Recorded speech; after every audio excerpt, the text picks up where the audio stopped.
Greetings, everyone. Pete Pardo here from Sea of Tranquility. Welcome to pick number 25 of my 30 favorite bass players of all time. We're doing this countdown each and every day here this month in June 2025, across all genres, any bass player, our favorite bass players. And we're picking out our three favorite albums that feature their bass playing and our favorite song featuring their bass playing. Right. So today for pick number 25, this is an American bass player mostly known for playing instrumental music. He got his big start right at the beginning of the 90s playing with a very, very cool trio. And then he eventually was brought into the guitar player of the trio's other band. And he has since done all sorts of things ever since then. Still playing with those two bands, I might add. So let me bring to the stage my pick for today. None other than Mr. Dave LaRue. Yes, the man on the Music Man bass.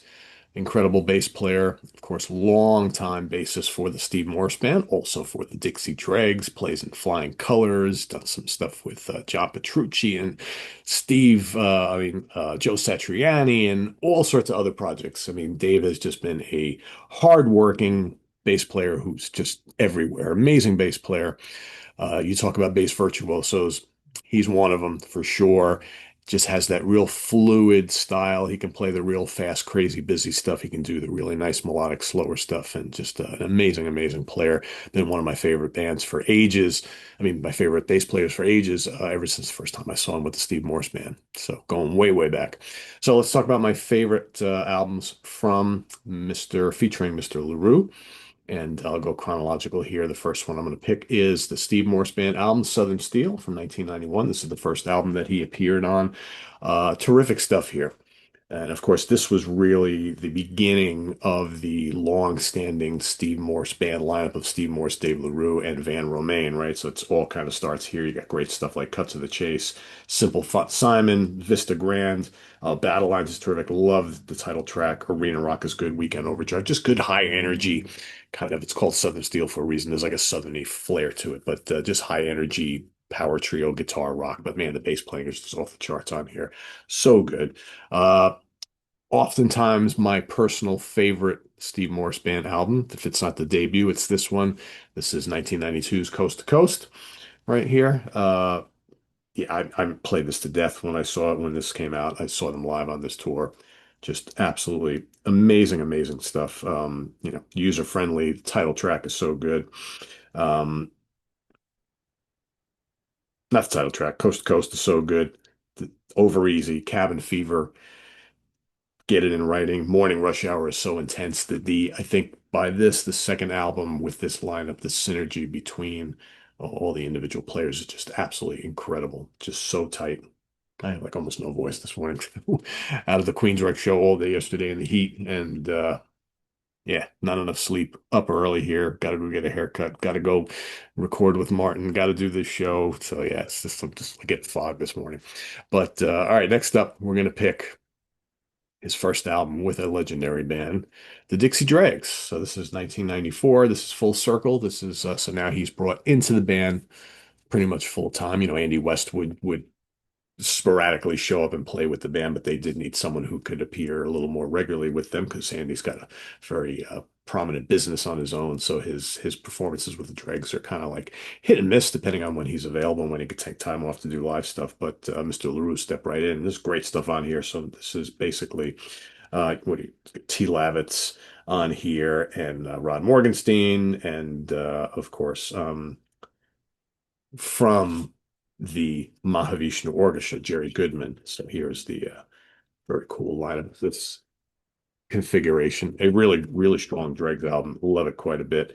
Perpetual Reality, so good on here. Calcutta, Pompous Circumstances. They do a really interesting cover of instrumental cover of Shapes of Things, which is great. Sleeveless in Seattle, Aftershock, amazing stuff. And Dave just fits right in, just so good.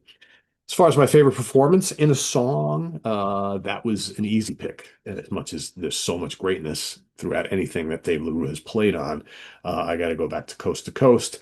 And I've got to go with the title. Oh, I keep wanting to call it the title track. It's not the title track. Collateral Damage. For some reason in my brain, I always had Collateral Damage as the title track to this album, and I always want to call Coast to Coast Collateral Damage. It's not. It's just how that's how much I'm into this song.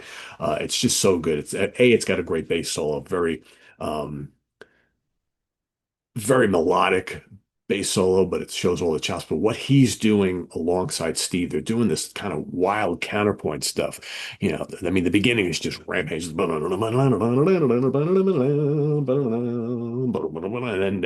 Dick goes, and then like while Steve is doing this like soaring lead lines, Dave's doing this cool popping stuff underneath. It's just absolutely incredible.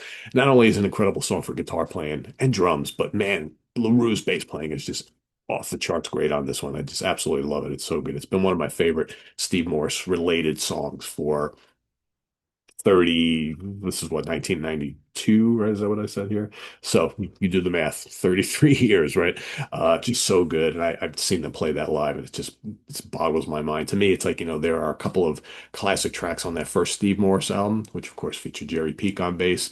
But I put Collateral Damage up there as one of the great Steve Morse band tracks of all time, and Dave LaRue, so good. And I don't know why my video is got some weird latency thing going on here, but anyway, hopefully it stops. There we go. Seems like it's back okay. That's my pick for today. So let us know what you think of the great Dave LaRue. Let me bring him back to the stage here. There he is. Like I said, playing the Music Man bass. He and Steve have both been Music Man endorsers for quite some time, playing their instruments. So let us know what you think of Dave LaRue down in the comments below. Let me close the Prezi app so you can see me the way I'm supposed to be seen. There we go. So coming up here on the channel, we've got, in just a little while, Martin Popoff and myself will be talking about our favorite album productions from Mutt Lang. That's coming up at Friday morning in the Funhouse. We've got the Professor's Picks this afternoon. We've got 4 Fusion Friday tonight. Yes, it is the first Friday of the month. So that's coming up tonight. We've got what else? I hope we're going to try to today. Of course, we went to the Queensryche show last night, so Lynn and I are going to try and get together today for at least a little bit and do a little review of the Queensryche show in Albany last night. That's coming up. Going to be doing a Dave LaGreca, my buddy Dave LaGreca from Busted Open Radio on Sirius XM. You've seen him here on the channel before. He's Mr. Wrestling. He's also a big rock and metal guy. So we're going to come on and talk a little bit about that brand new Alice Cooper song, Alice Cooper group song that was just released the other day. So we're going to talk about that today. And we've got Jamie Laszlo on the review crew tomorrow. And I believe it's going to be a very Stoner Doom focused episode. So going to have some new folks to the channel appearing on that one. So it's coming up on Saturday, and on Sunday I will be ranking the albums of Malice alongside bassist extraordinaire Joe DiBiase, formerly of Fates Warning, currently of Liege Lord, Rich Catino, and John Gaffney. So stay tuned for that and more. I'm Pete Pardo. Thanks for watching. We'll see you tomorrow for pick number 24. Take care. Bye bye.